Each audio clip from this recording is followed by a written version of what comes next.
¿Alguna vez has sentido el dolor de ser rechazado por tu propia familia en Navidad? En esta impactante historia de drama familiar en España, descubre cómo una hija lucha contra la traición de su padre y su madrastra en las calles nevadas de Madrid. Esta historia de drama familiar explora temas de lealtad, herencia y venganza sutil, donde el karma golpea con fuerza a los manipuladores. Sumérgete en un relato cargado de emociones, donde el rechazo en Nochebuena lleva a revelaciones inesperadas sobre fraudes y secretos ocultos.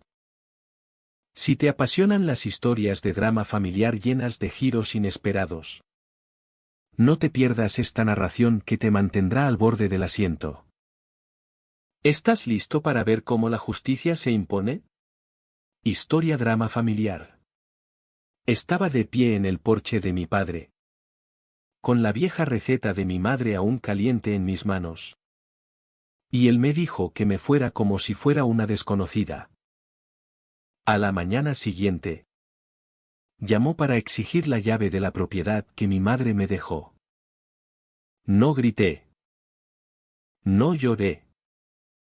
Dije una sola frase y toda la familia perfecta que habían construido se resquebrajó por completo. Mi nombre es Ana López y tengo 32 años. Me senté en mi sedán con el motor en marcha, el calefactor traqueteando contra el silencio de la noche suburbana, mirando una casa que parecía sacada de las páginas de una revista de estilo de vida de lujo. Esto era Las Rozas, un barrio de Madrid donde la nieve no se acumulaba en montones sucios, sino que se posaba artísticamente sobre setos podados y techos de pizarra. Cada casa en la calle competía en iluminación festiva, pero la de mi padre ganaba por goleada. Brillaba con un calor dorado y agresivo. Luces blancas elegantes delineaban cada pico arquitectónico del techo. Una enorme corona, que seguramente costaba 300 euros o más, colgaba centrada en la puerta de caoba, adornada con un lazo de terciopelo del color de la sangre de toro.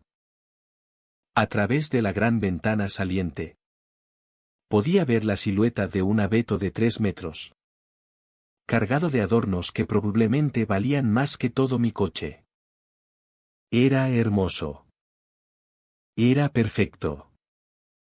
Y mirarlo me hacía sentir como una intrusa en mi propia vida. Miré hacia el asiento del copiloto.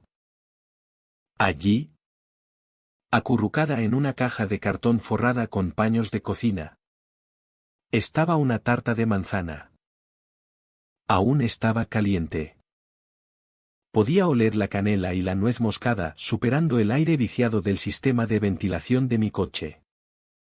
No era comprada en una tienda. Era la receta de mi madre. La versión específica con cobertura crujiente que mi padre, Gregorio, solía suplicar cada diciembre. Había pasado 4 horas en mi pequeña cocina esa mañana, pelando manzanas hasta que mis dedos estaban pegajosos y doloridos, asegurándome de que la masa fuera hojaldrosa, asegurándome de que fuera perfecta. Me había dicho a mí misma que este año sería diferente. Me había dicho que si solo aparecía con algo dulce, algo nostálgico, podría tender un puente. No era ingenua. Sabía que Verónica, mi madrastra, no me quería. Sabía que su hija, Teresa, me veía como una reliquia de un pasado que querían borrar. Pero él era mi padre. En el fondo, bajo las capas de jerseys caros y modales nuevos de club de campo, aún era el tipo que me enseñó a pescar en el lago de Sanabria. Apagué el encendido. El motor se detuvo. Y el silencio de la noche invernal irrumpió, pesado y asfixiante. Salí del coche. El frío fue inmediato. Un mordisco agudo contra mis mejillas que hizo que mis ojos lagrimearan. Me incliné y agarré el plato de tarta con ambas manos. Era pesado, cálido y frágil. Cerré la puerta del coche de una patada con el talón y comencé el largo camino por el sendero de entrada. La nieve crujía ruidosamente bajo mis botas. Era el único sonido en el mundo. Podía ver sombras moviéndose detrás de las cortinas transparentes del salón. Podía ver el parpadeo de la chimenea. Parecía tan acogedor. El tipo de escena que ves en anuncios donde familias en pijamas a juego beben chocolate caliente y ríen sobre cosas que no importan. Llegué al porche. La alfombrilla de bienvenida era nueva. Tenía un monograma, Los Martínez. Se sentía como una barrera. Respiré hondo. Sosteniendo la tarta en una mano, equilibrándola cuidadosamente contra mi cadera. Y presioné el timbre con mi dedo helado. El timbre era melódico y profundo, resonando a través de la madera pesada de la puerta. Dentro. Escuché los sonidos inmediatos de la vida. Hubo un tintineo de cristalería. Una explosión de risa alta y brillante que reconocí como la de Teresa. Escuché el murmullo bajo de una voz masculina. Alguien confiado. Probablemente Miguel. El prometido de Teresa. Luego escuché la voz de mi padre. Sonaba feliz. Estaba riendo por algo. Un sonido estruendoso que solía adorar. Luego los pasos se acercaron. La risa dentro se apagó, reemplazada por un silencio susurrado. Alguien debía haber mirado por la mirilla o la cámara de seguridad. Espera un segundo, dijo una voz dentro. Era Verónica. Su tono no era áspero. Era despectivo. Un momento. Me enderecé la espalda. Me puse la sonrisa que había practicado en el espejo retrovisor. Estaba lista para ser amable. Estaba lista para disculparme por cosas que no había hecho. Solo para que me dejaran entrar del frío. Esperé a que girara la cerradura. Esperé a que la pesada puerta se abriera y el calor golpeara mi rostro. La puerta no se abrió. En cambio, el cerrojo permaneció firmemente en su lugar. El pomo no giró. Me quedé allí confundida. El calor del plato de tarta comenzando a quemar mi palma a través del delgado paño mientras el viento invernal azotaba mis tobillos. Papá. Llamé. Mi voz sonaba pequeña en el vasto porche abierto. Hubo una pausa. Luego la voz de mi padre vino a través de la madera. Estaba cerca. Justo al otro lado. Pero amortiguada. No sonaba como el papá que me enseñó a pescar. Sonaba como un extraño entregando una línea ensayada. Vete. Ana. Dijo. Parpadeé. Los copos de nieve helados atrapándose en mis pestañas. Papá. Soy yo. Traje la tarta. La tarta de manzana de mamá. Dije que te vayas. Replicó Gregorio. Su voz era más alta esta vez. Más afilada. Verónica no te quiere dentro. No esta noche. Sentí un golpe físico en el pecho.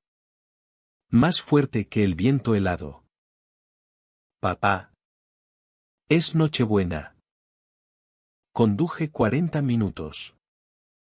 Solo quiero decir hola. Tenemos invitados. Ana. Dijo. Y la forma en que dijo «invitados» lo hizo sonar como realeza. Estamos teniendo una celebración privada. Hoy es solo para gente importante. Hoy es solo para gente importante. Las palabras colgaban en el aire helado entre nosotros, suspendidas como los cristales de hielo formándose en la barandilla del porche. Me quedé congelada. El rechazo era total. No era solo que no estuviera invitada. Era la clasificación. No era importante. No era familia. Era una disrupción en la estética. Entonces lo escuché. Era tenue. Pero en el silencio de la noche. Era inconfundible. Verónica Río. Era un sonido suave de burla justo detrás de la puerta. No era una risa nerviosa. Era una risa de triunfo. Era el sonido de una mujer que había manejado exitosamente un problema de control de plagas. Era el sonido de alguien que sabía exactamente quién estaba de pie afuera en la nieve y lo encontraba patético. Gregorio. Vuelve al brindis. Escuché que Verónica ronroneaba. Su voz alejándose de la puerta. El cava se está calentando. Ya voy. Dijo mi padre. Y luego escuché sus pasos retroceder. Se alejó. No abrió la puerta para mirarme a los ojos. No tomó la tarta. No ofreció una explicación. Me dejó de pie en su porche con un plato de cerámica en las manos. Separada del calor por 5 centímetros de madera y una vida de apatía. No llamé de nuevo. No grité. No tiré la tarta a la puerta. Aunque cada instinto en mi cuerpo gritaba por hacer algo violento. Algo para obligarlos a reconocer mi existencia. Pero yo era Ana López. Fui criada para ser digna. Fui criada por una madre que me enseñó que gritar solo les muestra que estás sangrando. Me di la vuelta. El camino de regreso al coche se sintió kilómetros más largo que el de ida. Mis piernas se sentían entumecidas. No por el frío, sino por el shock. Mis manos temblaban tan violentamente que el plato de cerámica traqueteaba contra el borde de la caja de cartón. Tuve que detenerme a mitad del sendero y agarrar la tarta con ambos brazos, abrazándola a mi pecho como un salvavidas. Solo para evitar que cayera en la nieve. Miré hacia atrás a la casa una última vez. A través de la ventana. Los vi. Vi la nuca de mi padre. Vi a Verónica en un vestido plateado reluciente levantando una copa de cava. Vi a Teresa y Miguel inclinándose. Sonriendo. Parecía un catálogo. Parecía el sueño español. Y yo era el fantasma acechando el perímetro. Entré en mi coche y tiré la tarta en el asiento del copiloto. Algunos trozos de la cobertura crujiente se derramaron en la tapicería. No me importó. Encendí el motor. Mis manos temblando tanto que apenas podía agarrar el volante. Retrocedí por el sendero. Mis neumáticos patinando brevemente en un parche de hielo antes de agarrar tracción. El viaje de regreso a mi apartamento fue un borrón de luces de autopista y lágrimas no derramadas. Conduje mecánicamente. Navegué por las carreteras heladas de Las Rozas. Bajando por las rutas conectadas sinuosas y de vuelta a la parte modesta de la ciudad donde vivía. No encendí la radio. El silencio en el coche era pesado. Lleno solo con el olor de manzanas enfriándose y el fantasma de una Nochebuena que nunca sucedió. Cuando finalmente abrí la puerta de mi apartamento. El aire dentro se sentía viciado. Estaba limpio, organizado y seguro, pero vacío. No encendí las luces. Dejé caer las llaves en la encimera y caminé al salón, aún con el abrigo y las botas puestas. Me senté en el suelo. No me senté en el sofá. Me hundí directamente en la alfombra, atrayendo mis rodillas a mi pecho. En la estantería baja frente a mí, iluminada por la farola fuera de mi ventana, había una fotografía enmarcada. Fue tomada hace 15 años. Éramos mi madre y yo de pie en la terraza de la cabaña en el lago de Sanabria. Ella estaba riendo. Su cabello revuelto por el viento. Su brazo apretado alrededor de mis hombros. Yo parecía tan joven en la foto. Tan segura. ¿Qué hice mal? Susurré al cuarto vacío. Mi voz se quebró. Lo pregunté de nuevo más alto. ¿Qué hice mal? Repasé la escena en el porche. Analicé mi tono. ¿Había sido demasiado insistente? ¿No había llamado lo suficiente en las semanas previas? Intenté encontrar la falla en mis propias acciones. Porque eso es lo que hacen los hijos de familias rotas. Asumimos que la grieta en los cimientos es nuestra culpa. Asumimos que si solo nos moldeamos en una forma mejor, encajaremos en el rompecabezas. Pero mientras estaba sentada allí, viendo cómo las sombras se alargaban por el suelo, la tristeza comenzó a cambiar. Se cuajó. Se endureció. Me había prometido que este año sería diferente. Y tenía razón. Era diferente. En años anteriores, el rechazo había sido sutil, un cumpleaños olvidado. Un asiento al final de la mesa. Un comentario pasivo-agresivo sobre mi carrera o mi ropa. Esto no era sutil. Esto era un desalojo. Hoy es para gente importante. Las palabras resonaban en mi cabeza una y otra vez, pulsando con el latido de mi corazón. Habían construido un muro. Y esa noche habían colocado el ladrillo final. No era solo una hija que encontraban molesta. Era una extraña. Miré la foto de mi madre de nuevo. Parecía feroz en esa imagen. Ella fue quien compró la cabaña. Ella fue quien construyó los activos que mi padre disfrutaba antes de conocer a Verónica. Ella fue quien me advirtió hace años que algunas personas solo te aman mientras seas conveniente. Me sequé la cara. Las lágrimas habían parado. El temblor en mis manos se había asentado en una vibración constante y fría. No lo sabía entonces. Sentada en el suelo de mi apartamento oscuro. Pero esa noche en el porche no fue solo un acto de crueldad. No fue solo un desaire social por una madrastra malvada. Fue una maniobra táctica. No cerraron la puerta porque me odiaran. Cerraron la puerta porque se preparaban para hacer algo que requería que yo estuviera fuera. Necesitaban que me sintiera pequeña.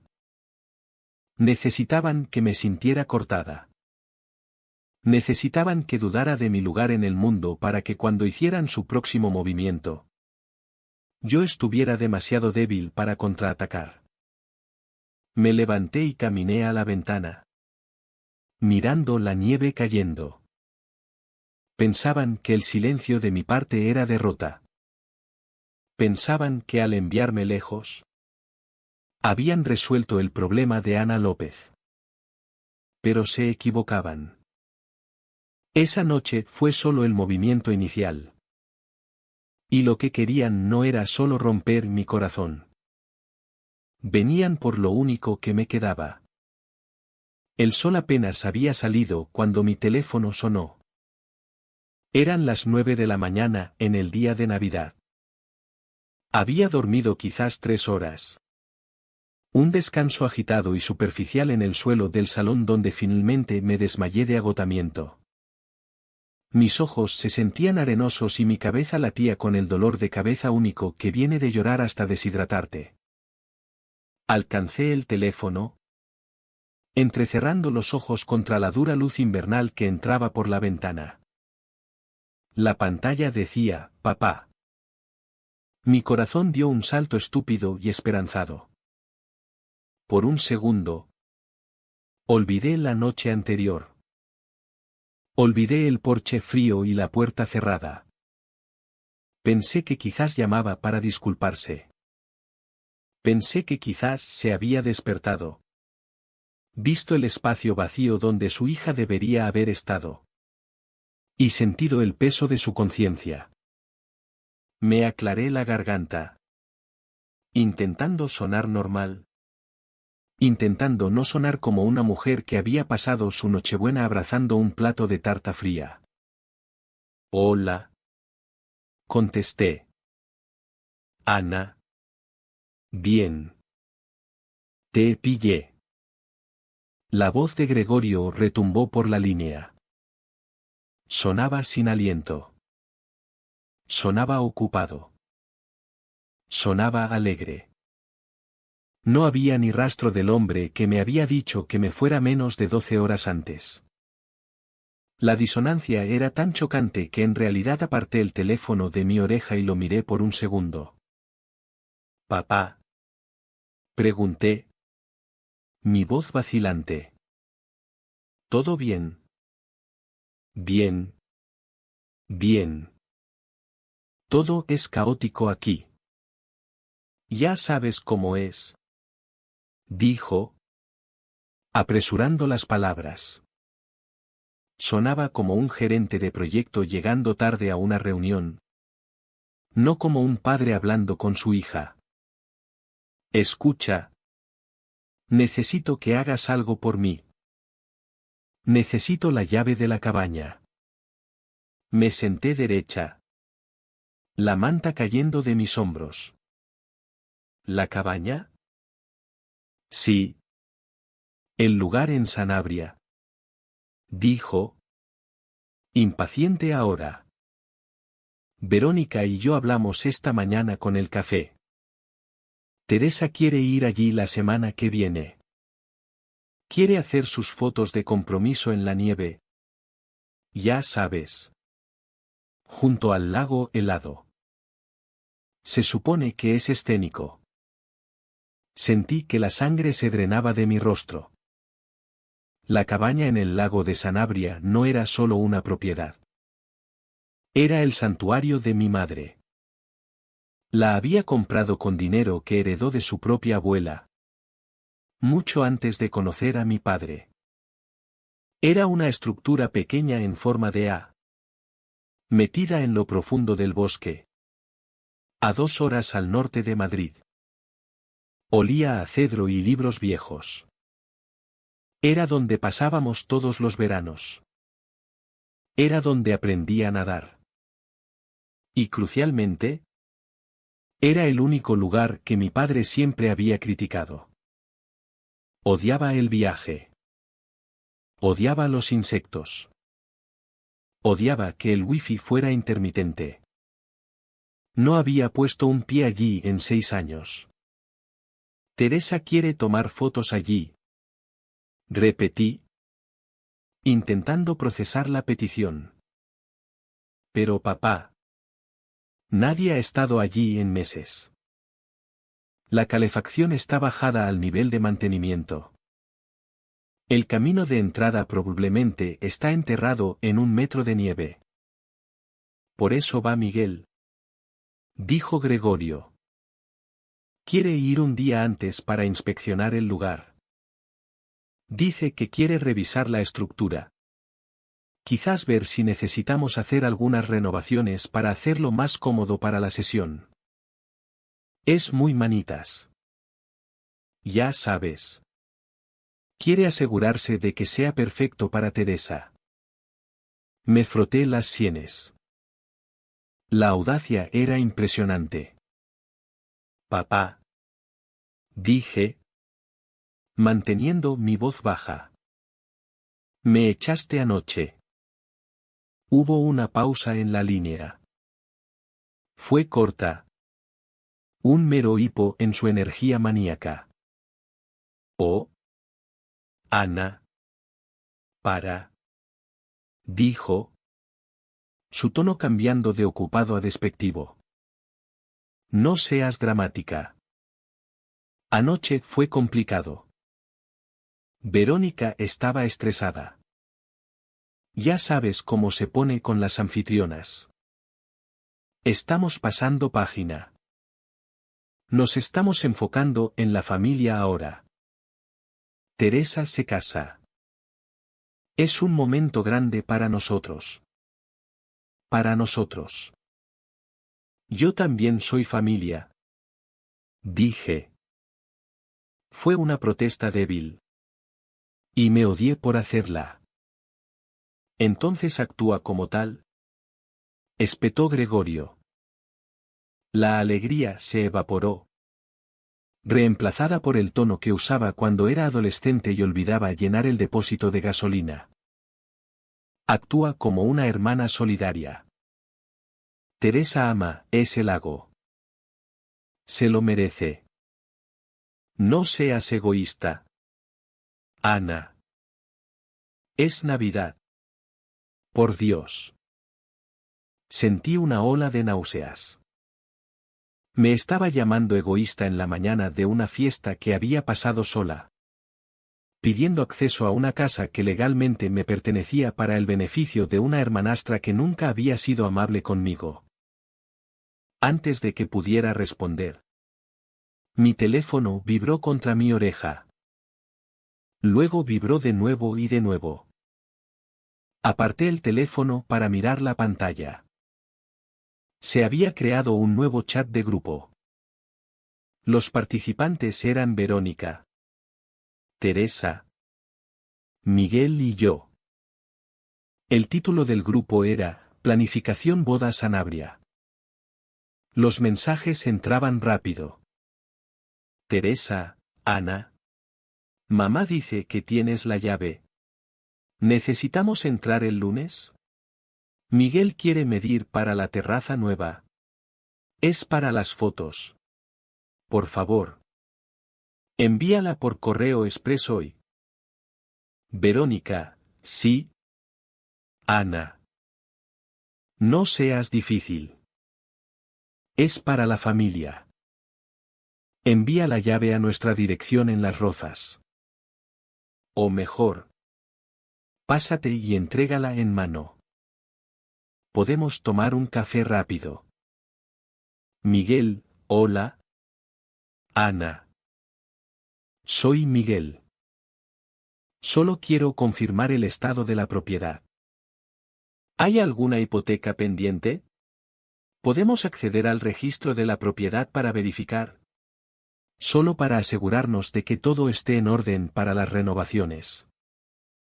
Parpadeé ante la pantalla. No era solo una petición de llave. Era una invasión. Miguel, a quien apenas conocía, estaba preguntando por documentos legales. Sobre mi propiedad. Mi pulgar se cernió sobre el teclado. Podía haber respondido con enojo. Podía haber dicho que no. Pero algo en el mensaje de Miguel me hizo pausar. ¿Hipoteca pendiente? ¿Por qué preguntaba eso? La cabaña no tenía hipoteca. Mi madre la había pagado en efectivo. Era mía limpia. Transferida a mi nombre en su testamento. Con todos los papeles en el registro de la propiedad.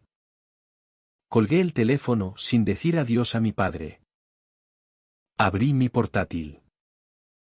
Entré en el sitio web del registro de la propiedad de Zamora, donde estaba inscrita la cabaña. Ingresé el número de referencia. Todo parecía normal. El título estaba a mi nombre. No había gravámenes. Pero luego hice algo que no había hecho en años. Busqué la propiedad en plataformas de alquiler vacacional como Airbnb y Booking. Y allí estaba. Refugio junto al lago, cabaña acogedora en Sanabria. El anuncio era nuevo, publicado esa misma semana. Las fotos eran antiguas, tomadas de mi álbum familiar, pero editadas para parecer profesionales. La descripción decía, cabaña rústica perfecta para escapadas románticas o sesiones fotográficas. Disponible para alquiler a corto plazo. Renovaciones pendientes para añadir una terraza moderna. Contacto, Miguel Herrera. El precio, 450 euros por noche.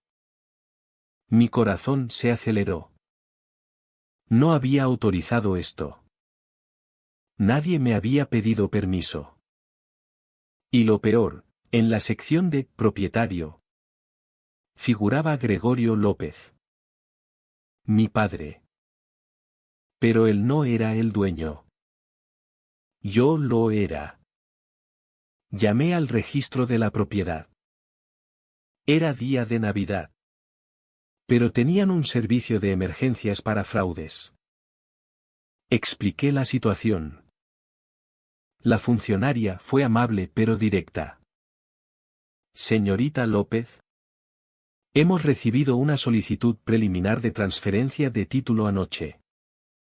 Parece un borrador de cesión voluntaria. Pero no ha sido procesada porque requiere firmas notariales. ¿Quiere poner una alerta de fraude? Sí. Dije. Inmediatamente. Colgué y miré el chat de grupo. Los mensajes seguían llegando. Teresa enviando emojis de anillos de compromiso. Verónica preguntando por la llave de nuevo. Miguel adjuntando un enlace a un contratista de renovaciones. Todo encajaba. No querían solo fotos. Querían la cabaña. La querían para alquilarla. Renovarla. Quizás hipotecarla para pagar la boda de Teresa o sus deudas. Y lo estaban haciendo a mis espaldas. Usando el nombre de mi padre como cobertura. Me levanté. El shock se convirtió en ira fría. No iba a gritar. No iba a llorar. Iba a actuar. Conduje las 2 horas hasta Sanabria. La nieve caía espesa. Pero mi determinación era más fuerte. Llegué a la cabaña al atardecer. El camino estaba cubierto. Pero mi coche todoterreno lo manejó. La cabaña parecía dormida bajo la nieve. Pacífica. Intocada. Pero cuando me acerqué a la puerta, vi algo nuevo. Un candado electrónico. Uno de esos que se usan para alquileres vacacionales. Con código digital. Alguien había cambiado la cerradura sin mi permiso. Usé mi llave maestra. La que guardaba en un escondite secreto que solo mi madre y yo conocíamos. Entré. El interior estaba frío. Pero intacto. Encendí la calefacción y me senté en la mesa de la cocina con mi portátil. Preparé los documentos, la alerta de fraude. Capturas de pantalla del anuncio ilegal. El historial del registro. Luego esperé. No pasó mucho tiempo. Escuché el motor de un coche grande acercándose. Pasos en la nieve. La puerta se abrió con un código VIP. Entraron, Verónica, Teresa, Miguel y, para mi sorpresa, Mi padre. Parecían una familia en una excursión. Verónica llevaba una botella de cava. Teresa un vestido elegante bajo el abrigo. Miguel herramientas de medición. Gregorio parecía incómodo. Pero allí estaba. Ana. Exclamó Verónica. Fingiendo sorpresa. ¿Qué haces aquí? Pensamos que estabas en Madrid. Esta es mi casa. Dije calmadamente. La que mi madre me dejó. ¿Qué hacéis vosotros con un candado nuevo? Miguel intervino. Suave como un vendedor. ¿Oh? Solo para seguridad. Pensamos en alquilarla temporalmente para cubrir costos de la boda. Es una idea genial. No. Podemos compartir las ganancias. Teresa asintió entusiasta. Sí. ¿Y la terraza nueva hará que valga más? Gregorio evitó mi mirada. Ana. No seas obstinada. Es para ayudar a la familia. Saqué los papeles. Esto no es ayuda. Es fraude. Les mostré el anuncio ilegal. La solicitud de transferencia falsificada en nombre de mi padre. Alguien intentó transferir el título anoche. Firmas falsificadas. Es un delito grave en España. Podría implicar cárcel. El salón se congeló. Teresa palideció. Miguel tartamudeó excusas y salió corriendo al coche. Verónica negó todo. Pero su rostro la delatía. Gregorio se derrumbó. No sabía nada del anuncio. Murmuró. Pero sí sabías que me echaste en Nochebuena. Respondí.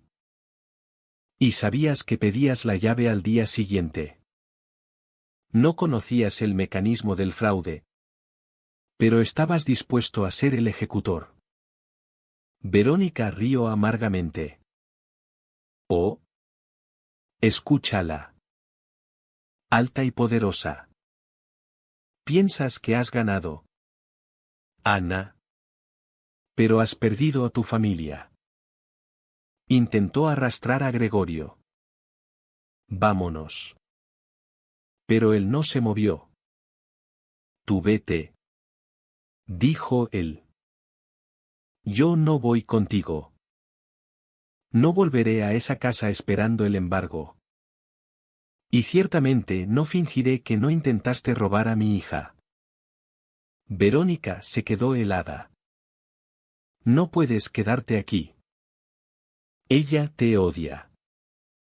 Gregorio me miró. No había expectativa en sus ojos. Solo una vergüenza profunda. No pido quedarme. Dijo. Solo digo que terminé de seguirte. Verónica lo miró por un largo momento. Se dio cuenta de que lo había perdido. El pegamento financiero que unía su matrimonio se había disuelto. ¿Y sin él? No quedaba nada más que mentiras y resentimiento. Bien. Dijo Verónica. Agarró su bolso. Suerte pagando la hipoteca solo. Gregorio. Oh. Espera. No puedes. Marchó hacia la puerta. Teresa. Levántate. Nos vamos. Teresa se levantó del sofá. Limpiándose la cara. Me miró una última vez. Sus ojos llenos de miedo y confusión antes de correr tras su madre. La puerta se cerró de golpe detrás de ellas. El silencio regresó. Ahora éramos solo mi padre y yo. Se quedó junto a la mesa. mirando las sillas vacías donde su familia perfecta acababa de desintegrarse. Miró el anuncio no autorizado en la pantalla del portátil. Miró el affidavit de fraude. Se hundió en su silla y puso la cabeza en las manos. Te eché. Susurró en sus palmas. Te eché por ellas. Lo observé. Podía haberlo consolado. Podía haberle dicho que estaba bien. Que lo perdonaba. Que podíamos empezar de nuevo. Pero eso habría sido una mentira. No estaba bien. Y no podíamos solo empezar de nuevo. El daño estaba hecho. Había tomado una decisión en Nochebuena. Y aunque ahora lo lamentaba, la cicatriz permanecía. Caminé a la ventana. Vi el SUV negro de Miguel retrocediendo por el camino. Vi a Verónica en el asiento del pasajero. Probablemente ya calculando su próximo movimiento. Su próxima víctima. Me volví hacia mi padre. Necesitaba oír una última cosa. Necesitaba entender que esto no era solo sobre dinero o una cabaña. Era sobre la brecha fundamental en el contrato entre un padre y una hija. Respiré hondo. Preparé la frase que terminaría el argumento para siempre. La frase que lo obligaría a mirar la realidad de lo que había hecho. No solo a mí, sino a sí mismo. Papá. Dije. Él levantó la vista. Su rostro estaba devastado por el dolor. No grité. No lloré. Simplemente entregué la verdad que cambiaría todo. Miré a mi padre, que estaba sentado en la mesa con la cabeza en las manos. Y supe que el silencio no era suficiente. Estaba sufriendo. Sí. Estaba avergonzado. Sí. Pero aún estaba atado a ella. Aún era el hombre que había pasado 10 años racionalizando su comportamiento. Haciendo excusas por su ambición y convenciéndose de que su codicia era solo ansiedad por el futuro. Necesitaba cortar esa atadura. Necesitaba asegurarme de que entendiera que esto no era solo una disputa matrimonial. Era una escena del crimen. La puerta principal, que Verónica había cerrado de golpe momentos antes, se abrió de nuevo. Verónica estaba allí. Su rostro enrojecido por el frío y la indignación. Se había dado cuenta de que Gregorio no la seguía al coche. Había vuelto para arrastrarlo fuera. Para ejercer ese último control que pensaba que aún poseía. Gregorio. Gritó. Su voz chillona contra el viento invernal. ¿Qué estás haciendo? Miguel está arrancando el coche. Nos vamos. Levántate. Gregorio no se movió. No la miró. Lo miré a él. Luego miré a Verónica y entregué la frase que cambiaría todo. Papá. Dije.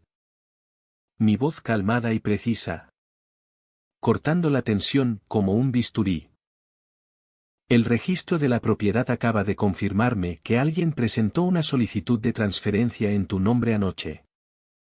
La cabeza de Gregorio se levantó de golpe. ¿Qué? Susurró. Puse una alerta de fraude en el título esta mañana. Continué, manteniendo mis ojos fijos en Verónica. Así lo supe. El funcionario flaudó una presentación digital. Era una cesión voluntaria intentando mover el título de mi nombre al tuyo. Gregorio López. Y como yo no la firmé y tú no estabas aquí para firmarla. Eso significa que alguien forjó nuestras firmas y la presentó electrónicamente para acelerar el proceso. El color se drenó del rostro de Verónica tan rápido que parecía un cadáver de pie en la puerta. Si sigues exigiendo la llave, le dije a mi padre. ¿Y si te subes a ese coche con ella? Tendrás que explicarle a un abogado porque tu nombre está en una presentación gubernamental fraudulenta. Serás el principal sospechoso en una investigación por robo de identidad grave. Gregorio me miró fijamente. Su boca se abrió. Pero no salió sonido. Por primera vez. Entendió. Esto no era sobre una boda. No era sobre una terraza. No era sobre ayudar a la familia. Habían intentado incriminarlo.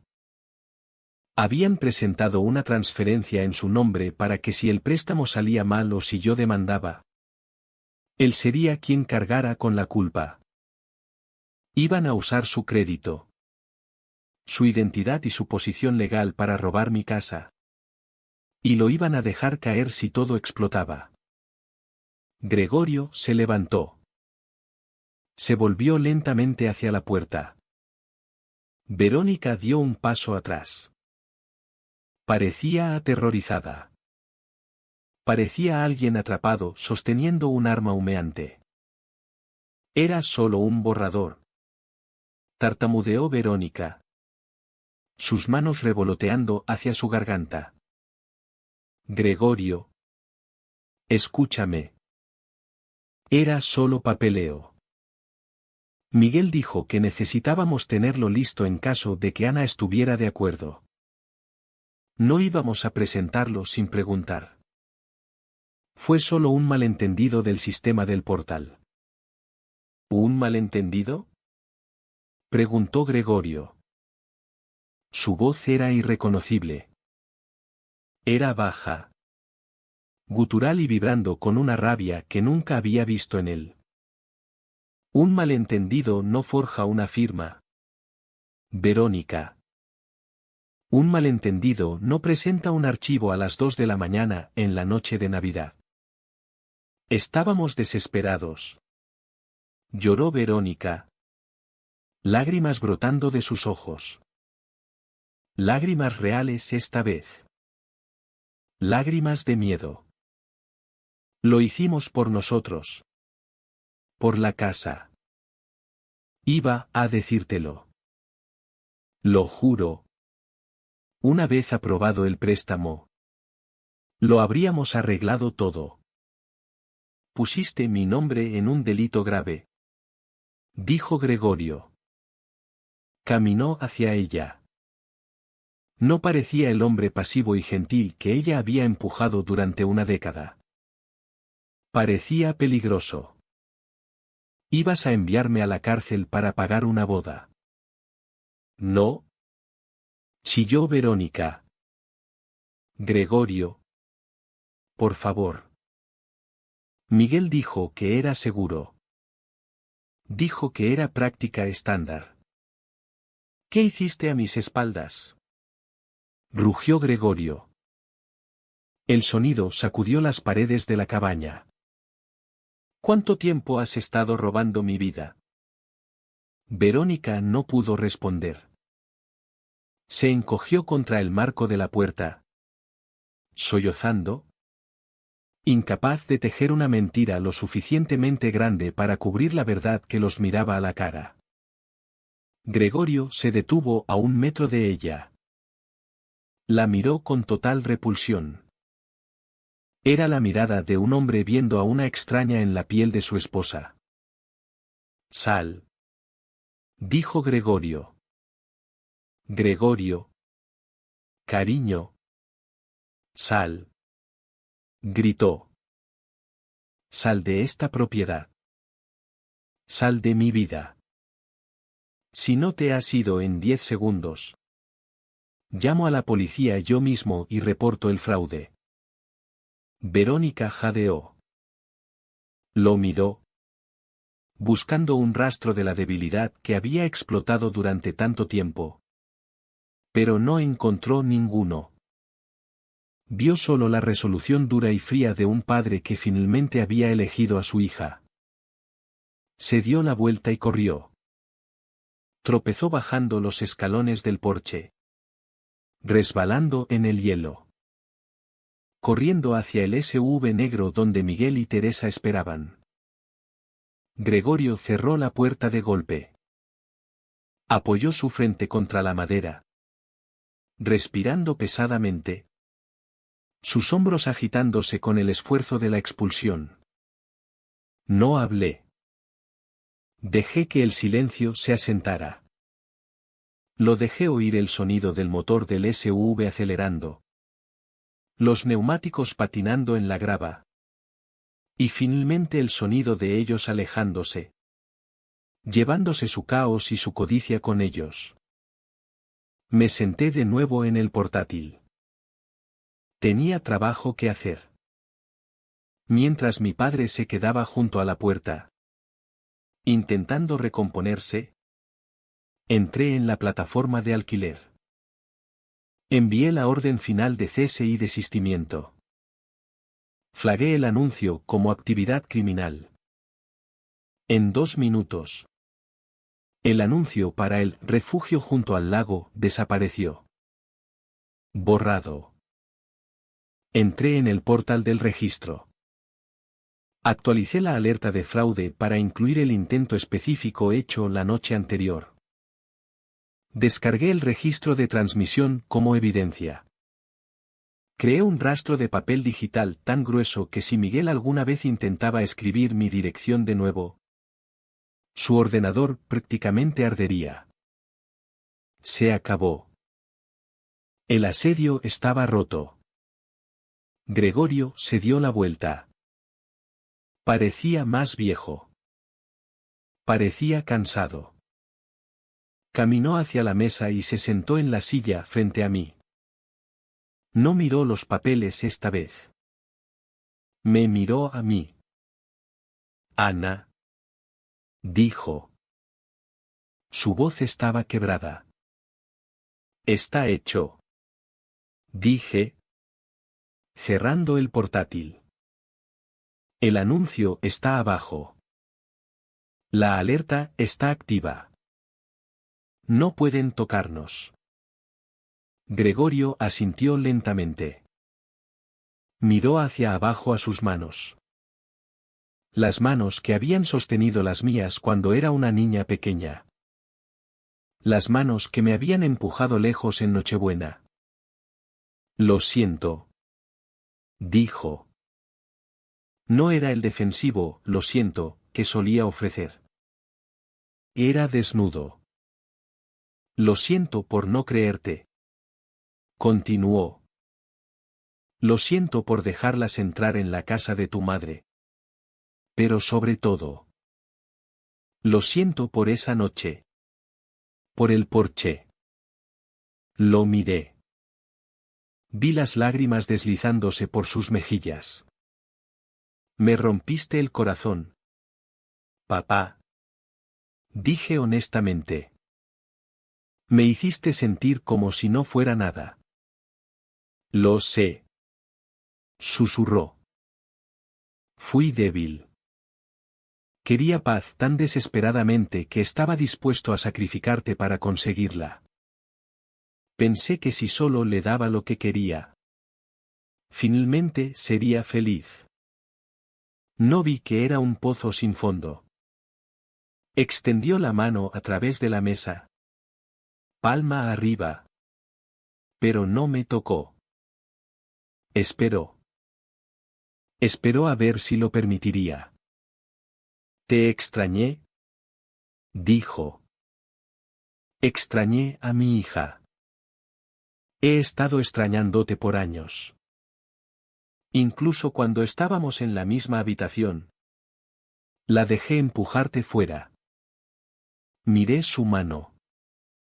Estaba temblando. Extendí la mía y la tomé. Aún estoy aquí. Papá. Dije. Él apretó mi mano. inclinando la cabeza mientras lloraba. No fue una solución mágica. Teníamos años de daño por deshacer. Él tenía un divorcio por navegar.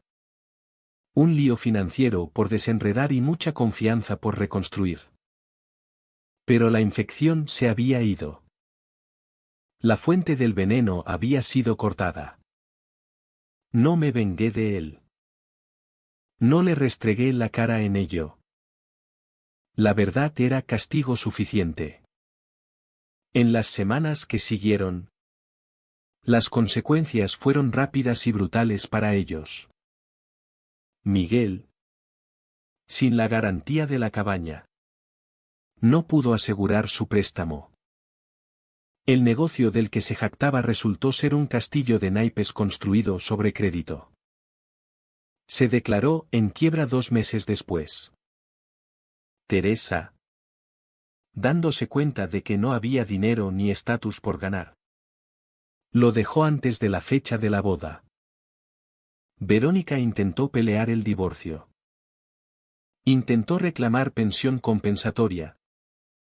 Intentó alegar que Gregorio la había abandonado. Pero cuando mi abogado envió al suyo el expediente con la declaración de fraude y la grabación de ella preguntando sobre refinanciar una propiedad que no le pertenecía, la pelea se le fue. Se conformó con una fracción de lo que quería. Aterrorizada de que presionáramos cargos criminales por el intento de transferencia de título. En cuanto a mí, mantuve la cabaña. Pero no solo la mantuve. La usé. Me di cuenta de que mi madre tenía razón. La cabaña era un ancla. Pero un ancla no es solo para mantenerte en el lugar. Es para mantenerte estable mientras resistes la tormenta. 6 meses después, entré en la caja rural local. La honesta en el pueblo. No los prestamistas predatorios que usaba Miguel. Me senté con un oficial de préstamos. Puse la escritura en la mesa. Me gustaría sacar un pequeño préstamo con garantía hipotecaria. Dije. Estoy empezando un negocio. No abrí un imperio de alquileres falsos. Abrí un estudio de diseño. López Interiores. Era algo que había querido hacer desde la universidad. Pero siempre había tenido demasiado miedo al riesgo. Me había quedado en mi trabajo seguro de cumplimiento corporativo porque no pensaba que tuviera una red de seguridad. Ahora sabía que sí la tenía. Usé el dinero para renovar el altillo de la cabaña en un estudio. Instalé un tragaluz. Compré la mesa de dibujo que siempre había querido. Terminé la historia donde comenzó, en la cabaña. Era finales de diciembre de nuevo. La nieve caía afuera. Espesa y silenciosa. Cubriendo los árboles de blanco. Estaba de pie en el centro del salón. La mesa de conferencias se había ido. Reemplazada por los muebles cómodos y desparejados que pertenecían allí. El olor a cedro y humo de madera llenaba el aire. Caminé a la ventana y la abrí. El aire frío entró. Mordiente y fresco. Oliendo a agujas de pino y nieve limpia. No estaba de pie allí esperando a nadie. No estaba esperando una disculpa. No estaba esperando permiso. Respiré hondo. Llenando mis pulmones con el aire helado. Había ganado. No había ganado porque los destruí. Aunque ciertamente se habían destruido a sí mismos. Había ganado porque me había negado a ser un personaje en su historia. Me había negado a ser la víctima. El chivo expiatorio o el banco. Había escrito mi propio final. Mi teléfono vibró en la mesa. Era un mensaje de mi papá. Voy el sábado a ayudar con la leña. Traigo la tarta de manzana esta vez. Te quiero. Sonreí. Miré al lago helado. Vasto e inquebrantable bajo el cielo invernal. Mi madre me había dejado esta vista. No solo para mirarla, sino para verme a mí misma en ella, fuerte, perdurable e innegablemente presente. ¡Feliz Navidad! Mamá. Susurré al viento. Y por primera vez en mucho tiempo, el viento no se sintió frío. Se sintió como libertad.